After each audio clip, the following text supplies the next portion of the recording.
Abril de 1943. 27.000 pies sobre Francia. Franz Müller había derribado 17 aviones aliados. Su Focke-Wulf 190 llevaba cada marca pintada con orgullo en el fuselaje gris metálico.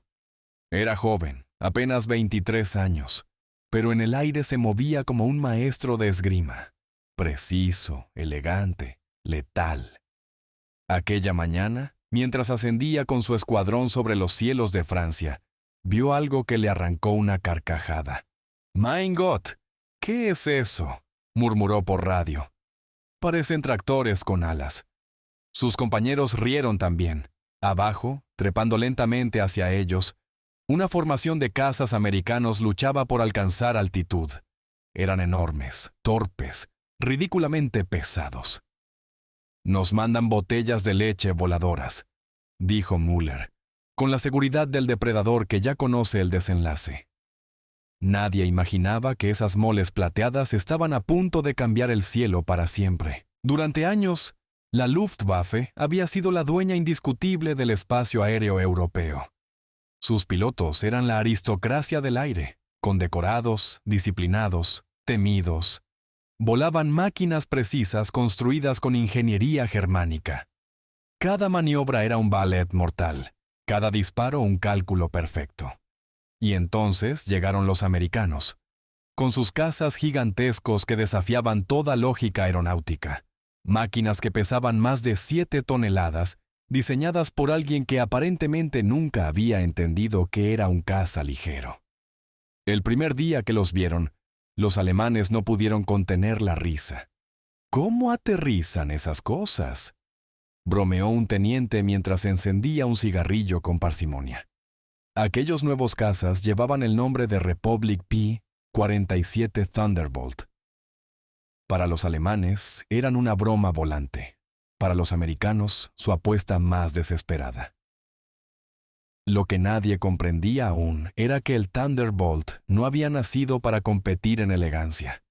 Había nacido para sobrevivir y para aplastar. La historia comenzó años antes, en 1940, en una oficina de Nueva York.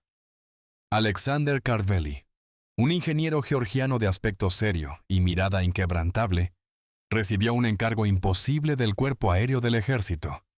«Construye un caza que pueda alcanzar a los alemanes allá donde vuelen». Kartveli sabía que la elegancia no ganaría esta guerra, así que diseñó algo que desafiaba toda lógica. Un avión tan grande que los pilotos lo apodaron inmediatamente el dinosaurio. Pero Kartveli sonreía ante las críticas. «Será un dinosaurio con buenas proporciones», respondía. El prototipo es POMI 47B pesaba un 65% más que cualquier caza anterior. Su enorme turbo supercargador ocupaba toda la parte trasera del fuselaje.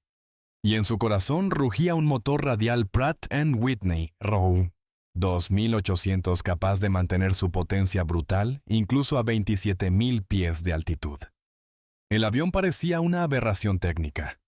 Pero cuando despegó por primera vez el mundo cambió de tono.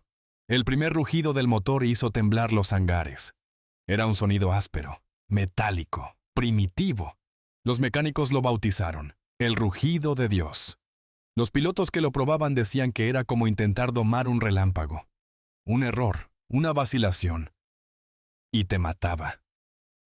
Pero si lograbas dominarlo, nada en el cielo podía alcanzarte. Entre 1942 y 1943, más pilotos murieron entrenando con el P-47 que en combate real. Pero los que sobrevivían comprendían algo fundamental. Aquello no era un avión, era un animal salvaje. «No intentes volarlo, apúntalo», se decían entre ellos. Y cuando el Thunderbolt apuntaba, el cielo se abría. 8 de abril de 1943. El P-47 entró oficialmente en combate. Su primera misión, escoltar bombarderos sobre el norte de Francia. Franz Müller y su escuadrón los esperaban con confianza. Nuevos pilotos americanos, máquinas torpes, cielo alemán. El resultado era predecible. El cielo se convirtió en un tablero mortal. Los Thunderbolt no podían girar tan rápido como los Focke-Wulf. No podían trepar con la misma agilidad. Y uno tras otro empezaron a caer envueltos en llamas y humo negro. Müller derribó 2 aquella mañana. Los alemanes celebraban por radio. El trueno no ruge, solo se hunde. Pero algo extraño estaba ocurriendo. A pesar de recibir impactos directos, muchos P-47 regresaban a casa. Aterrizaban destrozados, sangrando combustible, con la mitad de los controles inutilizados, pero vivos. Uno llegó con 21 agujeros de cañón de 20 milímetros y más de 100 perforaciones de ametralladora. El mecánico que lo revisó murmuró, incrédulo: si esto sigue volando, es porque la guerra aún lo necesita. Los pilotos americanos aprendieron rápido. Dejaron de intentar competir en giros cerrados. Dejaron de jugar según las reglas alemanas. Ahora caían desde el cielo como meteoros vengadores. Lo llamaban boom and zoom, bajar en picado a 550 millas por hora, abrir fuego con 8 ametralladoras calibre 50 y desaparecer entre las nubes antes de que el enemigo pudiera reaccionar. Un piloto alemán escribió en su diario personal aquella semana: no se defienden como nosotros. Se lanzan. Caen como dioses enfadados. Cuando disparan, el aire se llena de plomo y de un silencio terrible. El P-47 ya no era motivo de risa. Era una tormenta con forma de avión. Y en cada ala, 8 bocas metálicas dispuestas a cantar el himno del acero. El sonido era insoportable. 8 Browning, calibre 50, disparando simultáneamente. 6,000 balas por minuto. Un muro de fuego y metal que atravesaba el aire como un huracán de destrucción. Los pilotos alemanes empezaron a reconocer ese rugido antes de ver al enemigo. Lo llamaron Donnerschlag, el golpe del trueno.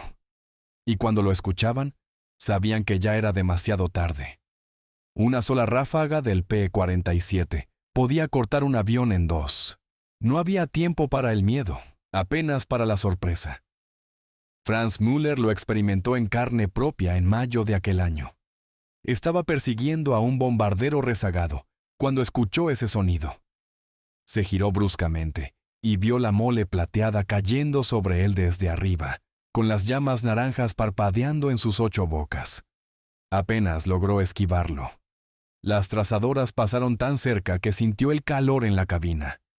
Cuando se recuperó de la maniobra, el Thunderbolt ya había desaparecido. No podía seguirlo.